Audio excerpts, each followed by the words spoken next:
Ya, selamat malam semuanya yang di New York maupun di Amerika seluruhnya, dan juga buat Indonesia selamat pagi. Siapapun presiden yang terpilih, percayalah Yesus tetap Tuhan dan Dia tetap pegang kendali atas kita semua. Dan kita percaya hari ini adalah hari penuh dengan segala berkat Tuhan, sebab Tuhan menjadikan setiap hari selalu baru. Katakan amin. Nah, saudara sekalian, tahun ini kita banyak belajar tentang community atau komunitas.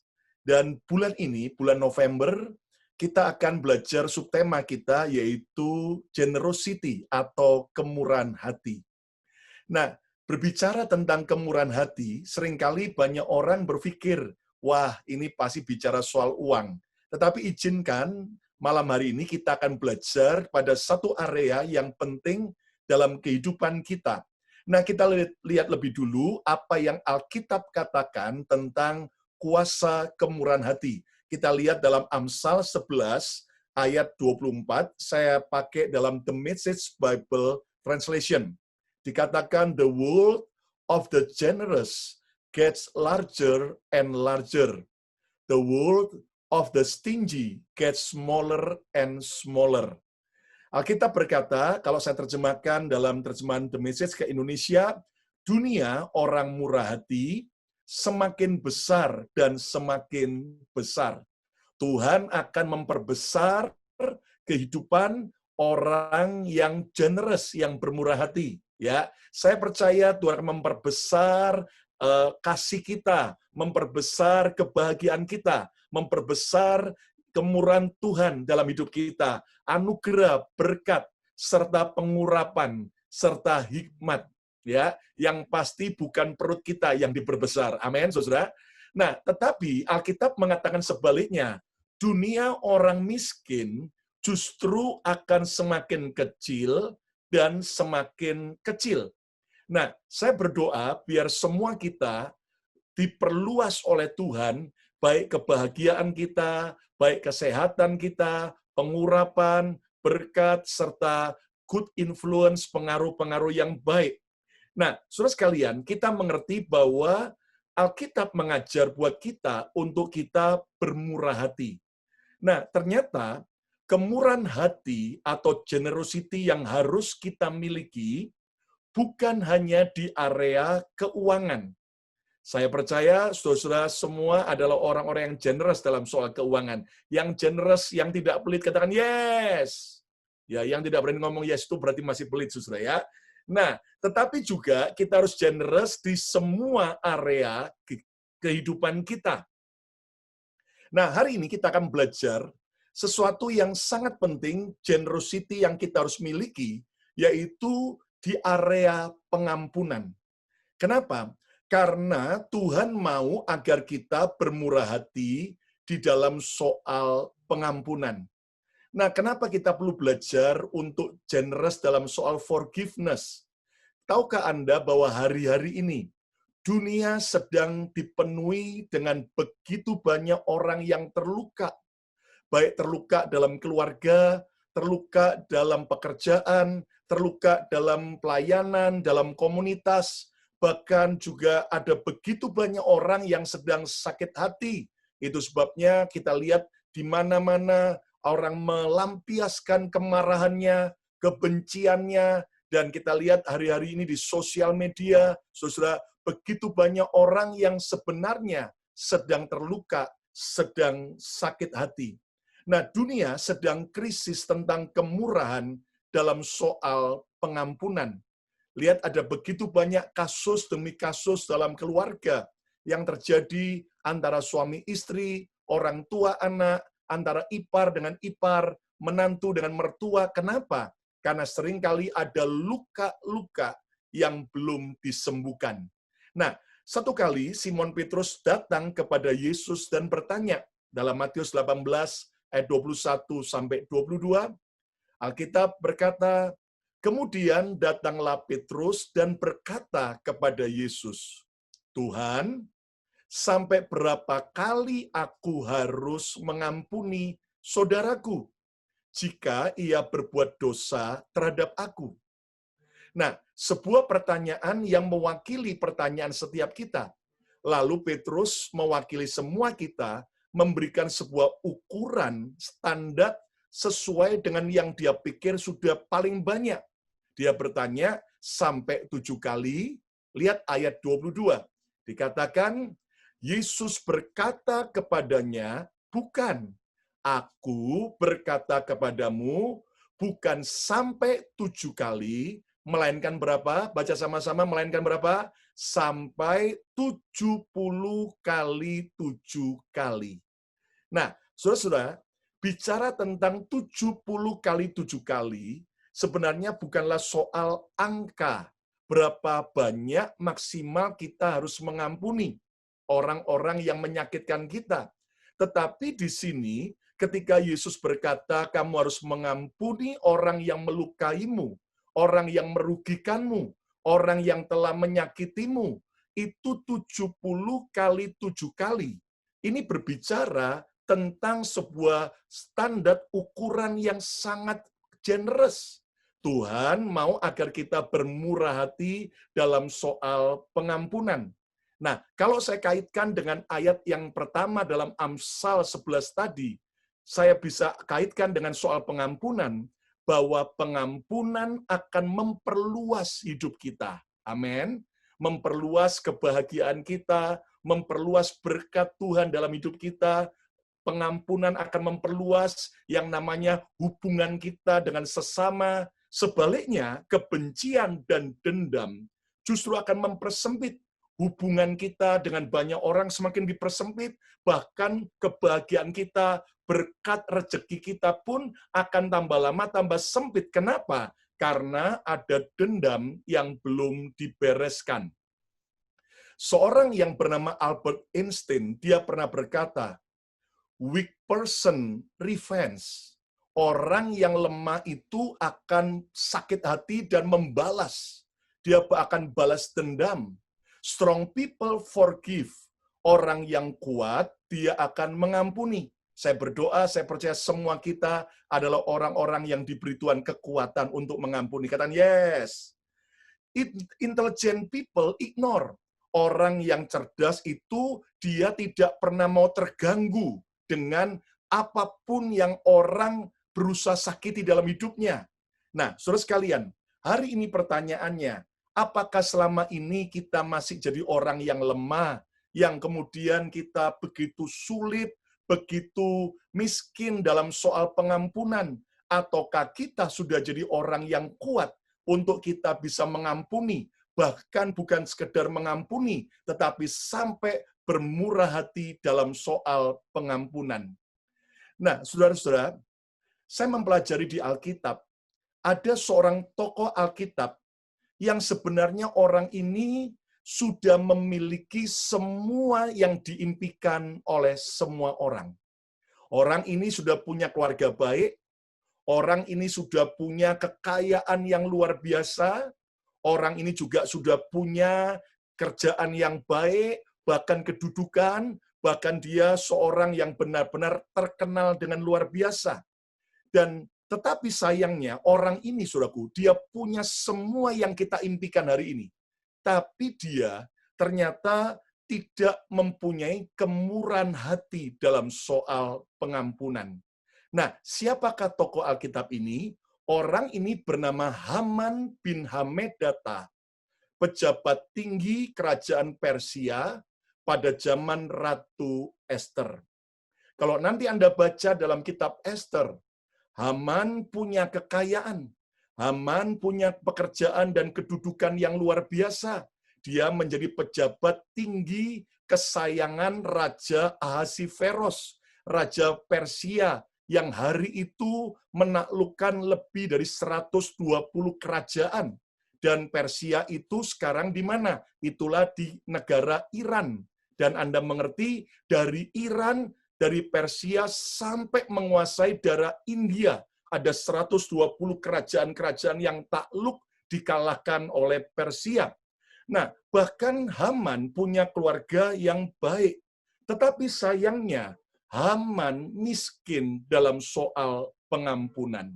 Mana buktinya? Mari kita lihat Esther 3 ayat 5 sampai ayat yang ke-6. Ketika Haman melihat bahwa Mordekai, siapa Mordekai? Mordekai adalah paman daripada Ratu Ester. Mordekai adalah orang Yahudi, orang Israel. Ketika Haman melihat bahwa Mordekai tidak berlutut dan sujud kepadanya, kepada Haman, ketika Haman keluar dari istana raja. Yang lain semuanya sujud menghormati Haman, tetapi Mordekai tidak sujud, tidak berlutut kepadanya.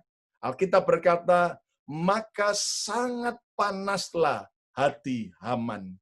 Saudara, hari-hari ini ada banyak orang sedang panas, ya kan? Apalagi soal pilpres ini. Mari belajar, hati kita tidak boleh panas. Cinta kita harus tetap panas kepada Tuhan dan sesama. Tapi emosi kita harus stabil. Katakan yes.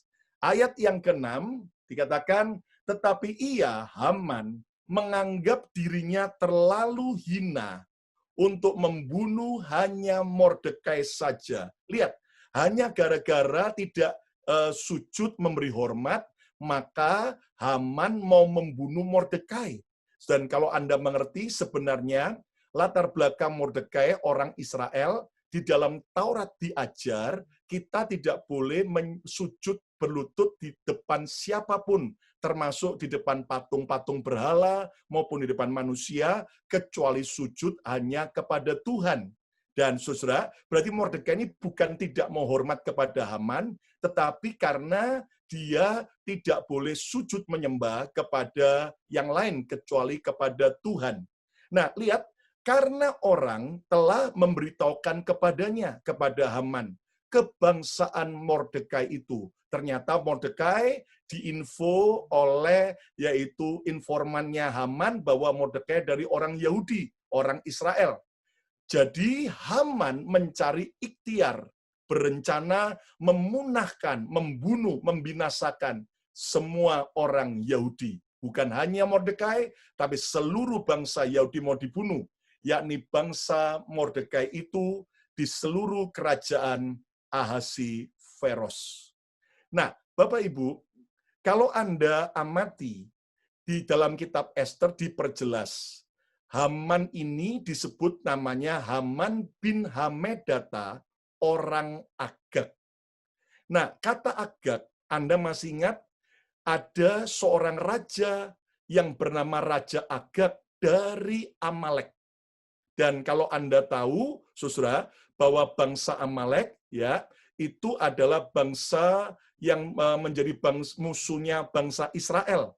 Dan lihat bagaimana, saudara, akhirnya dalam 1 Samuel 15, pada zaman Raja Saul, maka Samuel diperintahkan Tuhan melalui Saul untuk berperang dan membunuh semua orang Amalek, termasuk rajanya, yaitu Raja Agag. Tetapi Anda ingat, Saul akhirnya tidak membunuh raja dan juga kambing domba yang gemuk, yang tambun. Dan akhirnya tetap Samuel melakukan pembunuhan kepada Raja Agag. Nah, jadi saudara, Haman bin Hamedata, orang Agag, dia ini dari bangsa Amalek. Bahkan dia keturunan daripada Raja Amalek, yaitu Raja Agag. Nah, jadi saudara, ketika Haman ini tahu bahwa Mordekai ini orang Yahudi, bahkan akhirnya diselidiki Haman dari suku Benyamin, suku yang sama dengan Raja Saul yang membunuh yaitu bangsa Amalek. Dan Anda mengerti, saudara, ternyata akhirnya Haman bin Hamedata, pejabat kesayangan Raja Ahasiveros dari kerajaan Persia, akhirnya hancur, kehilangan segalanya, bahkan mati akibat dia miskin pengampunan. Haman tersinggung karena Mordekai tidak mau sujud menghormatinya setiap kali dia lewat. Dan setelah tahu bahwa Mordekai bangsa Yahudi dari suku Benyamin, maka Haman jadi semakin benci, semakin dendam, karena nenek moyang Haman bangsa Amalek telah dibunuh oleh Raja Saul dari suku Benyamin Israel. Sudah lihat, sebuah dendam, kebencian dimulai daripada dia tersinggung karena perlakuan Mordekai yang dianggap tidak hormat. Akhirnya, saudara, timbullah luka bangsa, luka generasi sebelumnya, luka nenek moyang, di mana Haman tahu bahwa bangsa Israel, khususnya suku Benyamin, pada pemerintah Raja Saul, telah membantai kerajaannya, bangsanya. Saudara, itulah sebabnya membuat Haman merencanakan hari pembantaian bagi semua orang Yahudi di kerajaan Persia. Tetapi akhirnya Tuhan mengubahnya menjadi hari kemenangan bagi bangsa Yahudi. Kalau bisa saya sarankan saudara baca seluruh kitab Ester, saudara akan mengerti apa yang saya sampaikan malam hari ini lebih jelas lagi. Nah, Bapak Ibu, akhirnya Haman yang merencanakan untuk membunuh Mordekai dengan membuat tiang gantungan untuk Mordekai digantung. Bahkan juga sudah membuat sebuah peraturan untuk membunuh bangsa Yahudi pada tanggal 13 bulan Adar dan sudah disetujui oleh Raja Ahasveros. Saudara-saudara, apa yang terjadi? Akhirnya Tuhan campur tangan membela bangsanya. Tuhan akhirnya memutarbalikkan sehingga akhirnya justru Haman mati digantung di tiang gantungan yang dia buat sendiri untuk Mordekai yang dia benci. Tapi akhirnya justru Haman yang digantung di tiang tersebut. Bahkan jabatan sebagai pejabat tinggi yang dimiliki oleh Haman, bahkan seluruh kekayaan dan rumah Haman oleh Raja Ahasveros akhirnya diberikan kepada Mordekai yang dia benci. Bahkan kalau Anda lihat dan Anda baca, akhirnya di hari yang ditetapkan untuk membantai orang Yahudi, dibalikkan Tuhan menjadi hari kemenangan untuk membela umatnya. Saudara sekalian, lihat bahwa ternyata orang yang benci, orang yang dendam, yang mau balas dendam, itu akhirnya justru Tuhan nggak suka. Justru akhirnya Tuhan bisa membela orang-orang yang mau disakiti. Nah, saudara sekalian, coba kita renungkan bersama-sama. Seandainya Haman tidak miskin pengampunan, tetapi Haman kaya pengampunan, maka peristiwa hidupnya, kisah hidup Haman akan berbeda. Coba kita dramatisir.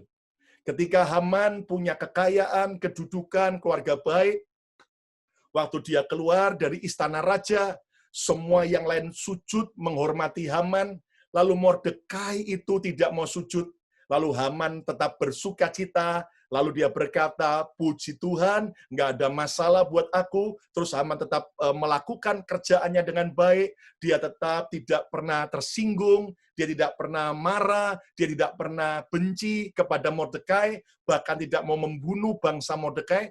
Coba bayangkan, kira-kira apa yang akan terjadi dalam kehidupan Haman. Sampai akhir hidup Haman, dia akan tetap bahagia, dia akan tetap menjadi orang kaya, dia akan tetap menjadi orang yang betul-betul hidup dalam semua yang terbaik. Tetapi kebencian, dendam justru menghancurkan segala-galanya, merusak semua apa yang sudah dia miliki. Bapak Ibu, kalau kita aplikasikan peristiwa Haman ini, bukankah seringkali terjadi dalam hidup kita?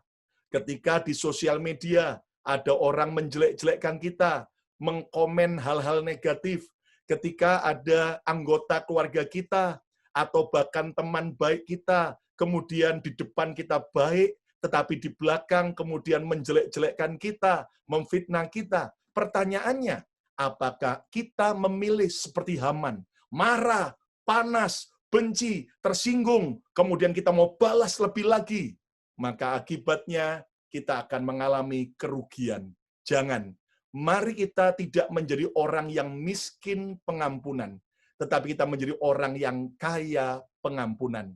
Dan judul khotbah saya malam hari ini adalah Rich in Forgiveness, kaya pengampunan. Ayo ucapkan bersama saya keras, saya harus kaya pengampunan. 2, 3. Saya harus kaya pengampunan. Lebih keras lagi semua. 2, 3. Saya harus kaya pengampunan.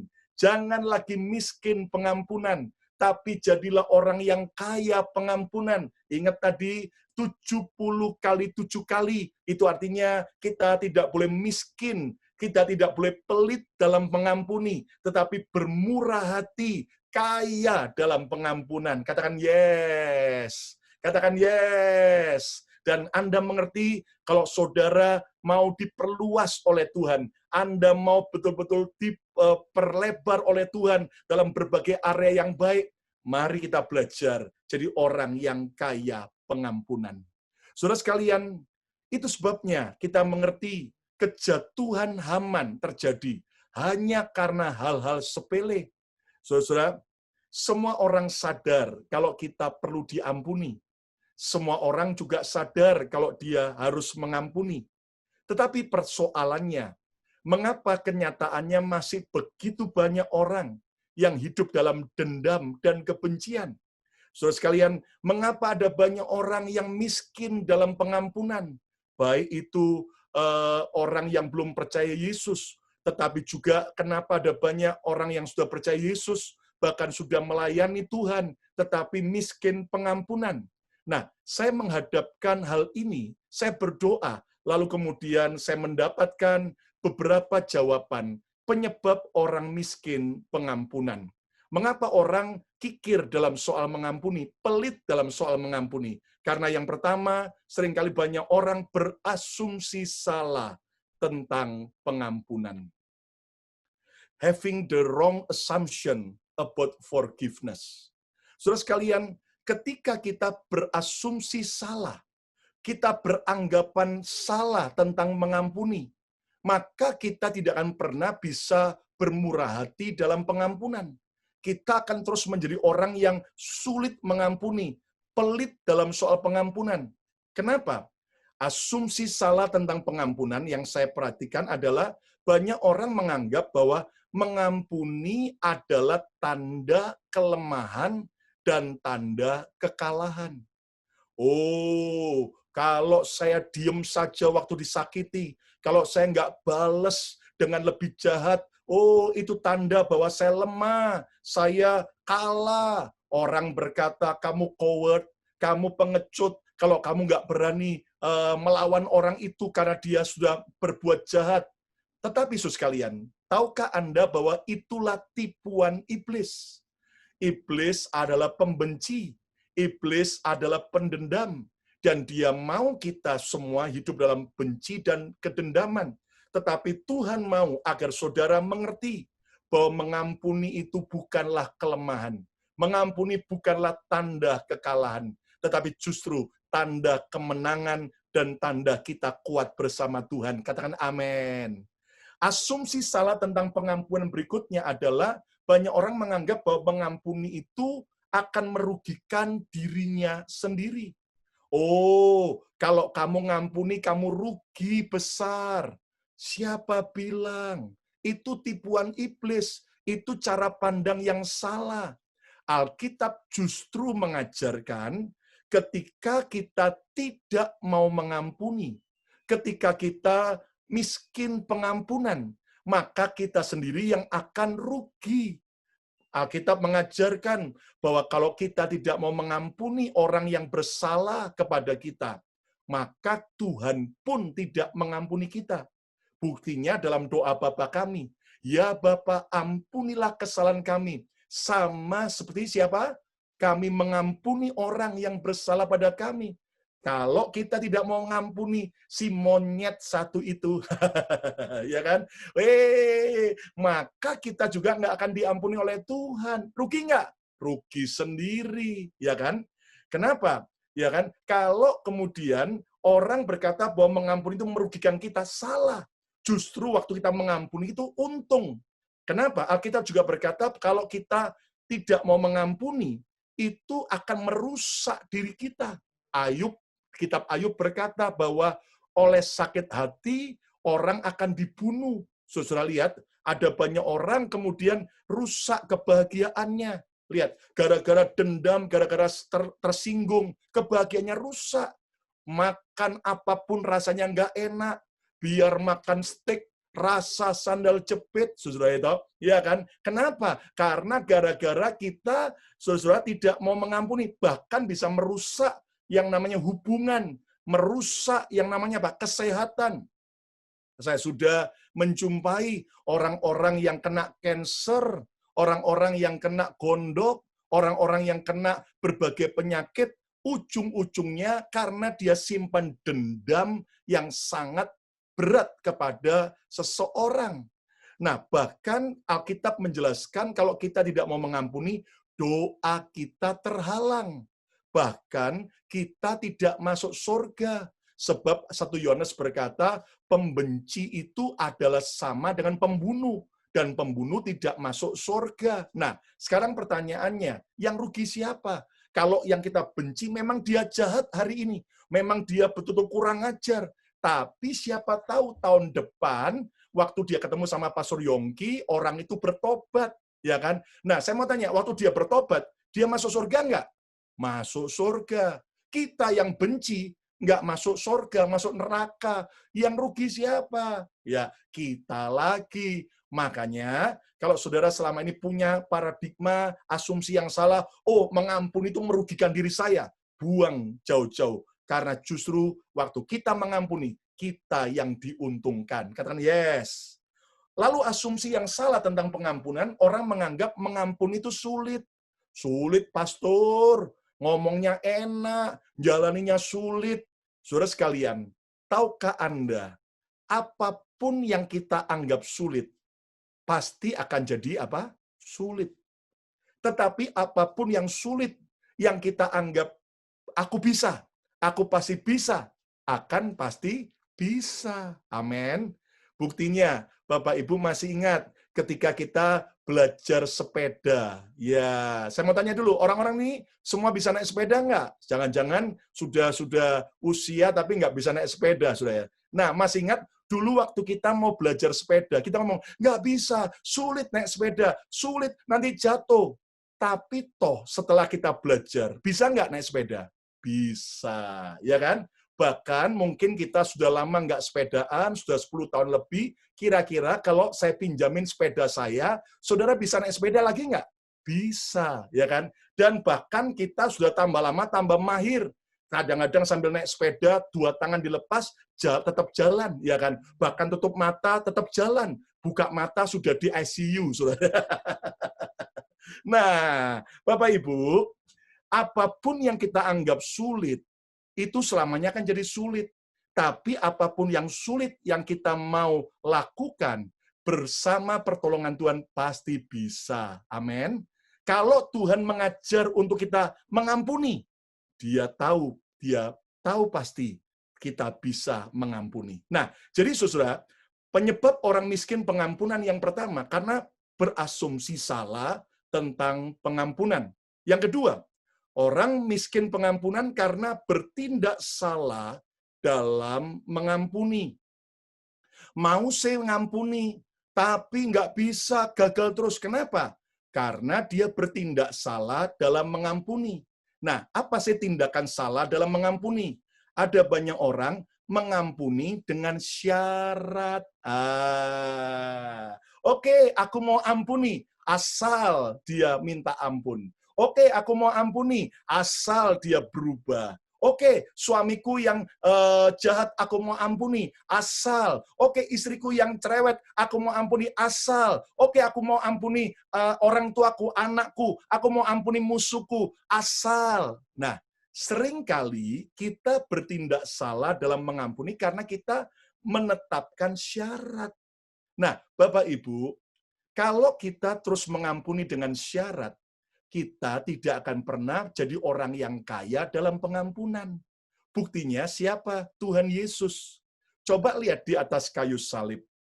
Dia berkata di antara 7 kata terakhir di atas kayu salib, "Ya Bapa, ampunilah mereka, sebab mereka tidak tahu apa yang mereka perbuat." Pertanyaannya, apakah karena orang-orang yang menyalibkan Yesus berlutut di depan Yesus minta maaf, menyadari kesalahannya, barulah Yesus berdoa, "Bapa, ampunilah mereka"? Tidak. Kalau Anda baca, Yesus mengampuni mereka tanpa syarat. Yesus melepaskan pengampunan. Mereka berubah, nggak berubah. Bertobat, nggak bertobat. Tapi kalau Anda lihat, bahkan mereka tambah semakin jahat, ya kan? Tambah memaki-maki, tambah kemudian menusuk dengan tombak, bahkan kemudian mengejek, mengolok. Tapi Yesus memberi teladan, dia mengampuni tanpa syarat. Nah, tindakan salah berikutnya dalam mengampuni, banyak orang mengampuni menggunakan batasan. Kayak seperti Petrus tadi, 7 kali Tuhan. Nah, kita kan buat batasan, ya kan? Oke, dia udah salah 1, 2, aku ampuni. 3, aku ampuni. Tapi batasanku cuman 10. Nah, Tuhan mau kita mengampuni tanpa batas. Katakan yes. Dan kita juga harus mengampuni, ada banyak orang mengampuni tidak sepenuh hati. Nah, ini kesalahan tindakan yang salah dalam pengampunan. Ngampuni sing ngampuni, tapi separuh-separuh hati, separuh masih dendam, separuh ngampuni. Itu bukanlah yang Tuhan mau. Tuhan mau agar kita mengampuni sepenuh hati, 100%, bukan 9,9%, tapi 100%. Katakan yes. Nah, jadi saudara, penyebab orang miskin pengampunan yang pertama karena berasumsi salah tentang pengampunan, yang kedua karena bertindak salah dalam mengampuni. Nah, yang ketiga, orang menjadi miskin pengampunan karena berusaha mengampuni dengan kekuatannya sendiri. Nah, kita tidak akan mampu mengampuni dengan kekuatan kita sendiri. Itu sebabnya kita perlu anugerah kasih Kristus. Itu sebabnya kita perlu Roh Kudus, penghibur, pengajar, pendidik, memberi kita kuasa dan kemampuan. Saudara, akibat mengampuni dengan kekuatan kita sendiri, orang akan jadi lelah dalam mengampuni. Pertamanya semangat ngampuni, tapi lama-lama capek. Kenapa? Karena dia mengampuni dengan kekuatannya sendiri. Bahkan orang akan gagal mengampuni. Dia mulai frustrasi dan merasa nggak bisa, bahkan akan semakin terjerumus ke dalam kebencian ketika orang itu terus menyakiti hidup kita. Nah, itulah 3 penyebab mengapa orang miskin dalam pengampunan. Nah, hari ini Bapak Ibu, pilihan ada di tangan kita. Apakah kita terus mau menjadi seperti Haman yang miskin pengampunan, pendendam, bahkan dia mau balas dendam, tidak hanya membunuh orang yang dia benci, tapi sampai orang-orang sebangsanya mau dibunuh. Hari ini, mari kita belajar untuk kita tidak lagi jadi orang yang miskin dalam pengampunan. Siapa di sini yang mau kaya dalam pengampunan? Angkat tangan saudara. Ayo kita berdoa dulu. Tuhan, kami berdoa. Kami sepakat. Ubah hati kami. Ubah sikap hidup kami. Tidak lagi menjadi orang yang miskin pengampunan. Tidak pelit pengampunan. Sebab kami tahu kebencian itu akan merusak hidup kami. Mempersempit hidup kami. Tapi mulai hari ini Tuhan, ubahkan kami. Kami buang semua kemiskinan dalam mengampuni. Dan kami terima dalam nama Yesus kekayaan dalam pengampunan. Biar kami menjadi orang yang kaya dalam pengampunan. Ajari kami malam ini melalui kebenaran firman-Mu. Bagaimana kami bisa berubah dari miskin pengampunan menjadi kaya pengampunan. Dalam nama Yesus. Amin, amin, amin, amin. Nah, kita akan belajar bagaimana rahasia kaya pengampunan. Ada 3 poin yang saya mau bagikan dari Alkitab. Yang pertama, Kolose 3 ayat 13. Ayo kita baca bersama-sama Kolose 3 ayat 13. Semua baca 1, 2, 3. Sabarlah kamu seorang terhadap yang lain, dan ampunilah seorang akan yang lain, apabila yang seorang menaruh dendam terhadap yang lain. Bagaimana caranya? Lihat kalimat yang saya garis bawahi, baca sama-sama. 2, 3. Sama seperti Tuhan telah mengampuni kamu, kamu perbuat jugalah demikian. Ulangi lagi kalimat sama seperti. Ucapkan lebih keras. 2, 3. Sama seperti Tuhan telah mengampuni kamu, kamu perbuat jugalah demikian. Forgive as quickly and completely as the Master forgive you. Kita harus mengampuni dengan cepat, mengampuni dengan komplit, sama seperti Tuhan kita, the Master, Tuhan kita, telah mengampuni kita. Nah, Bapak Ibu, lihat, untuk menjadi kaya dalam pengampunan, ternyata Rasul Paulus mengajarkan buat kita, selalu standarnya itu jangan pakai standar kita, tapi pakai standarnya Tuhan. Sama seperti Tuhan telah mengampuni kamu. Kamu perbuat jugalah demikian. Nah, dari kalimat ini kita bisa belajar rahasia kaya pengampunan yang pertama adalah ampuni dengan kekuatan Tuhan. Ampuni dengan kekuatan Tuhan. Forgive with the power of God. Bapak Ibu, kita belajar mengerti bahwa kita tidak akan bisa mengampuni dengan kekuatan kita sendiri. Itu sebabnya kita perlu kasih Yesus. Nah, cara mengampuni dengan kekuatan Tuhan bagaimana? Senantiasa penuhi hidupmu dengan kasih Tuhan. Senantiasa penuhi hidupmu dengan kasih Tuhan. Ingat, Alkitab berkata, selalu baru rahmat dan kasih Tuhan setiap hari. Ingat, Alkitab berkata, Yesus itu bukan cuma sekedar punya kasih. Yesus adalah kasih. God is love. Dia bukan cuma sekedar punya kasih, tapi Yesus adalah pabriknya kasih. Kenapa? Karena kalau kita cuma punya kasih, satu kali kasih itu bisa habis. Tetapi kalau kita, Tuhan itu adalah pabriknya kasih, sumbernya kasih, kasihnya tak pernah habis-habisnya. Katakan amin. Nah, senantiasa penuhi hidup kita dengan kasih Tuhan. Di tangan saya ada botol air minum. Nah, botol air minum ini bisa membuat saya yang haus tidak haus. Kenapa? Karena di botol ini ada airnya. Ya, buktinya saya coba buktikan dulu.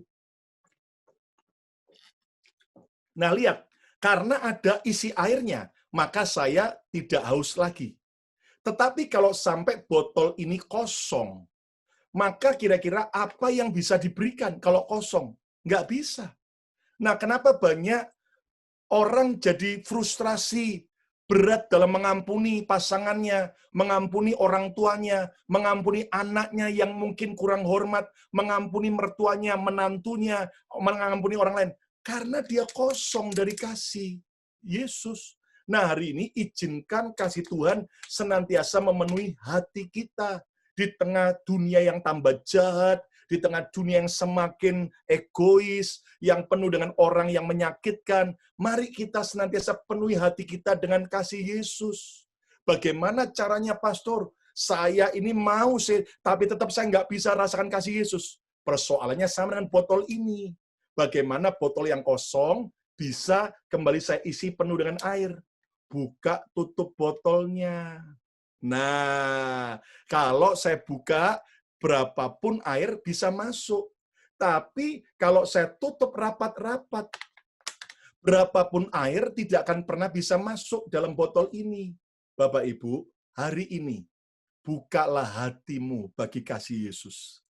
Jangan terus engkau tutup hatimu dengan kebencian, rasa sakit, trauma, luka, rasa tertolak, dengan semua hinaan, ejekan. Tapi mari buka hatimu bagi kasih Kristus. Saya percaya malam ini semua kita akan terima kasih Yesus yang luar biasa. Katakan yes. Ingat selalu pengampunan Tuhan bagi kita. Kita saja diampuni Tuhan. Mari kita mengampuni siapapun juga. Termasuk bukan hanya orang lain.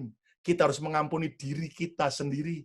Ada banyak orang bisa mengampuni orang lain, tapi dia tidak bisa mengampuni dirinya sendiri. Kenapa? Karena ternyata dia mungkin pernah buat keputusan yang salah, dia pernah buat kebodohan, dia pernah ambil keputusan yang menghancurkan. Mari, kalau Tuhan saja sudah mengampuni kita, mari kita juga belajar mengampuni diri kita sendiri. Katakan yes. Minta pertolongan Tuhan untuk bisa mengampuni. Datang dengan jujur kepada Tuhan. Tuhan, aku nggak bisa Tuhan ngampuni, tapi aku mau Tuhan, tolonglah aku Tuhan. Maka Tuhan akan memberikan anugerah dan kuasa-Nya untuk memampukan kita menolong. Saudara-saudara sekalian, 2 Timotius 3 ayat 17 berkata, mari kita lihat 2 Timotius 3 ayat 17. Mari baca sama-sama, semua baca 1, 2, 3. Dengan demikian, tiap-tiap manusia kepunyaan Allah diperlengkapi untuk setiap perbuatan baik. Amin. Saudara, Anda percaya saudara sejak percaya Yesus adalah manusia kepunyaan Allah? Katakan yes. Maka lihat, kalau kita menjadi kepunyaan Tuhan, kita bukan akan diperlengkapi. Bukan moga-moga diperlengkapi, tetapi sudah diperlengkapi. Untuk apa? Untuk setiap perbuatan baik, termasuk untuk mengampuni.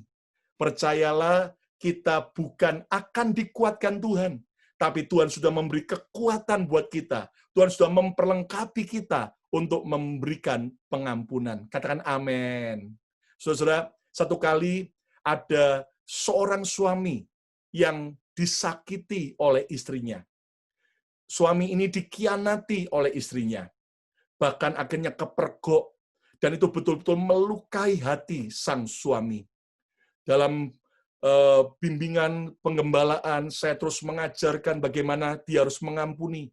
Bagaimana dia harus betul-betul mengampuni istrinya. Tetapi dia selalu berkata, tidak bisa pastor, berat sekali. Tetapi saya berkata, oke, kamu nggak bisa, tapi Tuhan akan memampukan kamu.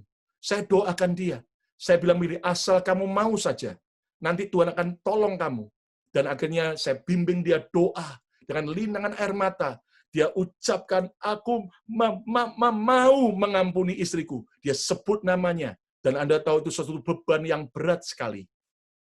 Tiba-tiba, satu kali, orang ini menghubungi saya dan berkata, Pastor, aku sudah bisa ngampuni istriku. Loh, bagaimana caranya? Dia bilang begini, tahu nggak, satu kali ketika saya sedang tidur, saya mimpi. Saya mimpi lihat istri saya dalam mimpi saya. Berbuat kesalahan, menyakiti saya. Aduh, saya sakit sekali dalam mimpi saya. Tapi tiba-tiba, saya lihat Tuhan Yesus. Tuhan Yesus hadir. Dan kemudian Tuhan Yesus bilang, Nak, dosa kesalahan istrimu tidak sebanding dengan dosa dan kesalahanmu. Dia tunjukkan, Tuhan menunjukkan pada dia semua kayak memori, kayak film diputer.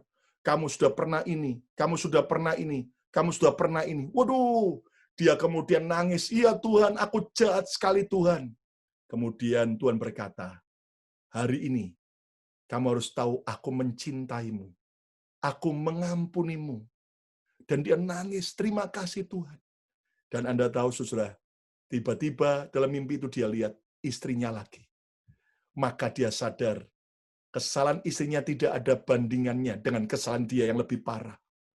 Dan akhirnya dalam mimpi itu, dia memutuskan dia ampuni istrinya. Dia peluk istrinya dalam mimpi. Dan dia berkata, aku mencintaimu. Dan Anda tahu, sebuah penjara kebencian yang berat, runtuh, hancur. Kenapa? Karena Tuhan memberi pertolongan dan kemampuan untuk kita mengampuni.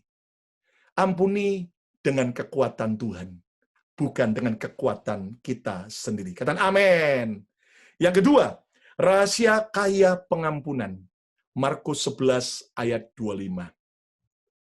Yesus berkata demikian. Yuk kita baca bersama-sama. 2, 3.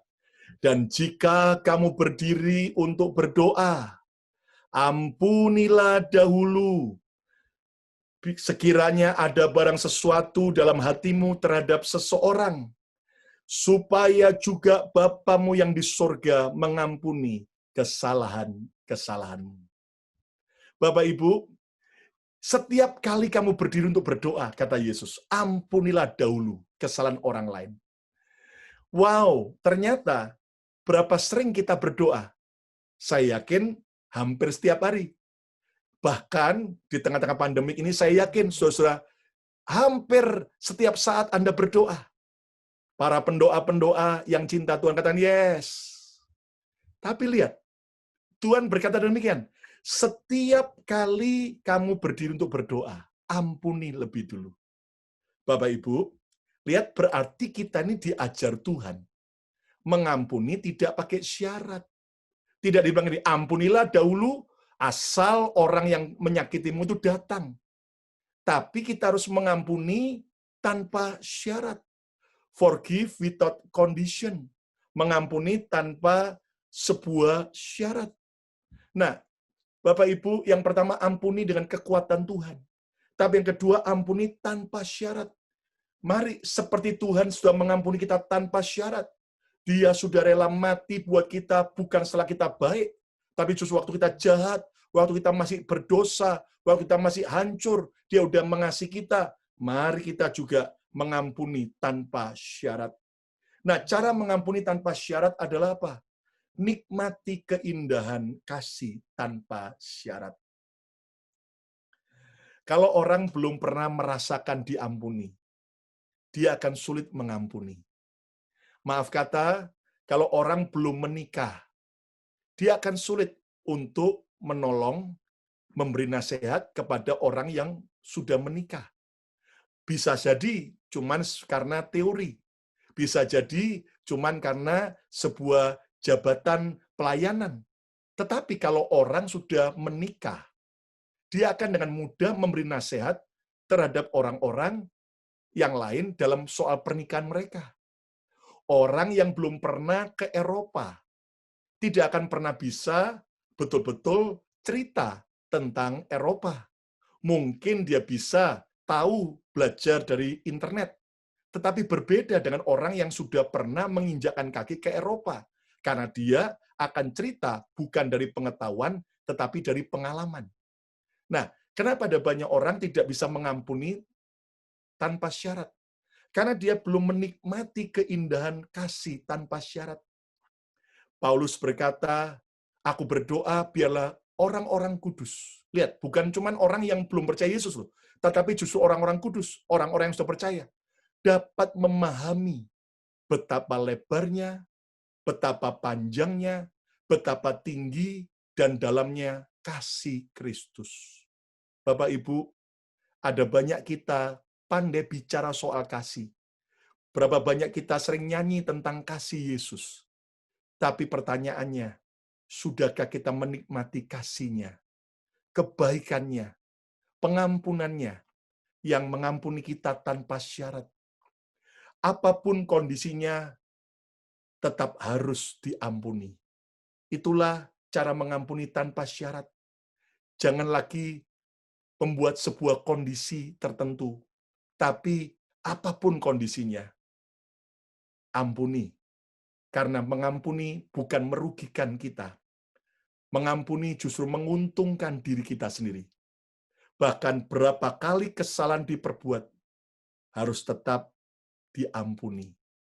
Bapak Ibu, Petrus berpikir, 7 kalikah aku harus mengampuni? No, Petrus.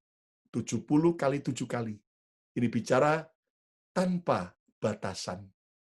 Bapak Ibu, saya tahu setiap kita pernah disakiti, dilukai, dikecewakan. Tapi mari kita belajar mengampuni tanpa syarat. Karena ketika kita melepaskan pengampunan, kita sedang memerdekakan seseorang dari dalam penjara. Dan orang itu bukanlah orang yang kita benci, tetapi orang itu adalah diri kita sendiri. Yang ketiga, yang terakhir, rahasia menjadi kaya dalam pengampunan, Matius 5 ayat 44. Yesus berkata, mari kita baca sama-sama, Matius 5 ayat 44, semua baca, 1, 2, 3. Tetapi aku berkata kepadamu, kasihilah siapa? Musuhmu. Ngampuni musuh aja udah berat, pastor. Apalagi mengasihi mereka. Percayalah kalau Tuhan memberi perintah, dia tahu kita bisa melakukan. Katakan amin. Ucapkan kembali, kasihilah musuhmu. 2, 3. Kasihilah musuhmu dan apa? berdoalah bagi mereka yang menganiaya kamu. Oh, Pastor Lukas belum tahu, tiap hari saya mendoakan orang yang menganiaya saya, orang yang menyakiti saya. Doanya bagaimana dulu? Tuhan, biar si monyet itu Tuhan, besok keluar kerja, ketabrak truk trailer Tuhan. Nah, itu sih bukan doa yang Tuhan mau, tapi doa mengampuni, doa memberkati. Dan lihat lompat ayat yang ke-46, Matius 5 ayat 46. Baca sama-sama, 2, 3. Apabila kamu mengasihi atau baik dengan orang yang mengasihi kamu, dengan orang yang baik dengan kamu, apakah upamu? Kemudian, bukankah pemungut cukai juga berbuat demikian? Nah, Bapak Ibu, Yesus ngomong, Yesus mengajar, kalau kamu hanya mengasihi orang yang mengasihi kamu hanya baik dengan orang yang baik sama kamu, kita tidak dapat upah, kita nggak akan dapat reward. Tetapi justru saat kita mengampuni, justru saat kita mengasihi orang yang menyakitkan kita, memberkati orang yang menyakitkan kita, justru kita dapat upah, dapat pahala. Katakan amin. Menjamu makan orang yang Anda cintai, itu Anda akan dapat ucapan terima kasih. Tetapi saat saudara menjamu makan orang yang membenci Anda, memberkati dia, justru saudara dapat upah pahala di surga yang luar biasa. Katakan yes. Nah, imani setiap kali kita melepaskan pengampunan, kita itu sedang mengumpulkan upah di hadapan Tuhan. Nah, ini semua dari mana kita bisa tahu? Semua berdasarkan iman percaya kita. Katakan amin. Jadi yang pertama tadi, untuk jadi kaya pengampunan, kita harus mengampuni dengan kekuatan Tuhan. Yang kedua, ampuni, saudara, tanpa syarat. Yang ketiga, ampuni dengan iman. Forgive with faith. Ampuni dengan iman. Saudara, kita harus mengampuni dengan iman, percaya. Kalau aku ngampuni, aku akan beruntung. Kalau aku mengampuni, aku akan mendapat upah pahala. Oh, setiap kali kalau ada orang memfitnah aku, tapi aku mengampuni. Kalau ada orang menjelekkan aku, tapi aku akan mengampuni. Kalau ada orang merugikan aku ampuni. Aku percaya, aku sedang mengumpulkan upah di bumi dan di surga. Katakan yes. Nah, cara mengampuni dengan iman itu bagaimana? Sadar bahwa mengampuni akan menguntungkan diri kita sendiri. Nah, ini kita sadari, kita percaya melalui apa? Iman kita. Aku nggak rugi, aku akan beruntung. Amin. Kata bersama saya beruntung. Ya, kalau saya kaya pengampunan. Lalu kemudian ampuni dengan iman, bukan berdasarkan perasaan. Kalau pakai perasaan nggak bakal bisa, ya. Betul-betul waktu kita pakai perasaan mau ngampuni nggak bisa. Jangankan lihat orangnya, ya kan saudara. Itu baru jalan dekat rumah, apartemennya aja, hadirat jahatnya sudah kerasa. Iya kan? Jadi jangan pakai feeling, jangan pakai perasaan, pakai iman. Kata bersama saya, aku beriman. Aku pasti bisa mengampuni. Aku jadi pengampun. Bahkan percaya janji Tuhan bagi seorang pengampun. Aha, Tuhan berkata, saat kita mengampuni orang yang menyakitkan kita, upah kita besar. Amin. Bapak Ibu, ada orang yang pernah cerita sama saya. Dia pernah dapat penglihatan, ya, dan dia dibawa Tuhan ke surga katanya. Kemudian dibawa dan dia lihat berbagai jenis rumah di surga. Ada yang rumah kecil, ada yang seperti asrama bangsal, tapi juga ada yang rumah yang bagus, besar, bahkan ada yang seperti istana. Nah, satu kali dia lihat ada rumah dari emas megah sekali di surga, 3 lantai. Terus dia tanya sama malaikat yang membawa dia, malaikat, itu rumahnya siapa kok bagus sekali? Lalu malaikatnya senyum, kamu lihat sendiri saja. Ini orang penasaran, dia dekati, saudara, tiba-tiba dia kaget.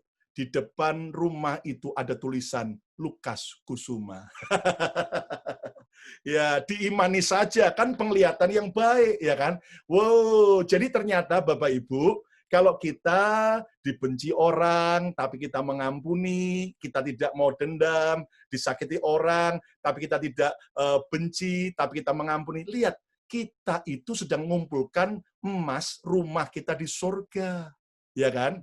Kalau kita di dunia saja ingin rumah lebih bagus, lebih besar, lebih mewah, masa kita tidak ingin rumah di surga yang kekal? Kekal. Tidak ada real estate agent ya di surga, nggak ada jual beli rumah di surga, ya kan? Nggak ada, sudah. Jadi itu rumah sekali untuk seumur hidup selamanya. Kenapa kita tidak mau melepaskan pengampunan, kaya pengampunan, sehingga hidup kita betul-betul rumah di surga luar biasa. Saudara mau bertetanggaan dengan saya di surga nanti? Mari kita jadi kaya pengampunan. Kalau saya bisa cerita berapa banyak saya dilukai, berapa banyak saya disakiti, ada begitu banyak cerita. Tapi saya berkata, ketika saya melepaskan pengampunan, maka berkat Tuhan, bahkan upah bukan hanya di surga, tapi di bumi juga akan Tuhan berikan. Saya, saudaraku, ingat sekitar 5 tahun yang lalu, kalau nggak salah 5 tahun lebih, saudara, waktu itu Big Fan Gereja BMC Philadelphia masih belum kita perbarui. Nah, waktu itu masih yang lama, ada 3 Big Fan kita punya, dan satu kali satu Big Van itu diparkir di tepi jalan, posisinya udah baik, tempat parkir, tetapi tiba-tiba ditabrak oleh mobil. Dan tabrakannya cukup parah, sehingga perbaikannya harus mengeluarkan biaya 5.000 US dollar. Sebuah jumlah yang besar. Kenapa? Karena waktu itu mobilnya sudah agak tua, sementara perbaikannya mahal. Dan ternyata penabraknya orang Amerika ini asuransinya bermasalah. Sehingga akhirnya antara pengacara dengan pengacara, asuransi kami, asuransi pengacara gereja dengan pengacara pihak lawan penabrak, akhirnya berkata, asuransi daripada penabrak tidak bisa mengcover karena ada masalah. Dan Anda tahu, terpaksa kemudian pengacara pihak gereja ajar rundingan, gimana nih solusinya. Lalu kemudian si orang ini berkata, orang Amerika berkata, oke, aku sepakat mau ganti dengan uang pribadi. Dengan cara bagaimana? Dicicil. Nah, apa yang terjadi Bapak Ibu? Akhirnya dibuatlah kesepakatan bahwa dia akan mencicil. Tapi, saudaraku, ternyata orang itu ingkar janji. Akhirnya pengacara coba hubungi orang itu lagi dengan berbagai macam cara. Orang itu akhirnya tetap tidak bisa dihubungi. Pihak gereja kita tetap harus keluar 5.000 dolar untuk perbaikan. Karena waktu itu asuransi kita pun juga mobil waktu itu bukan full cover. Jadi akhirnya kita harus keluar biaya dari uang gereja. Dan pengacara mencoba cari sesuatu yang bisa untuk mungkin buat gereja gantinya. Ternyata orang itu tidak punya properti, tidak punya rumah atas nama dia. Dia juga tidak punya tabungan yang cukup di bank atas nama dia. Akhirnya saya berkata, oke, kita memutuskan, kita lepaskan pengampunan. Kita ampuni dia. Saya masih ingat, saya dengan istri berdoa, Tuhan, berkati orang ini.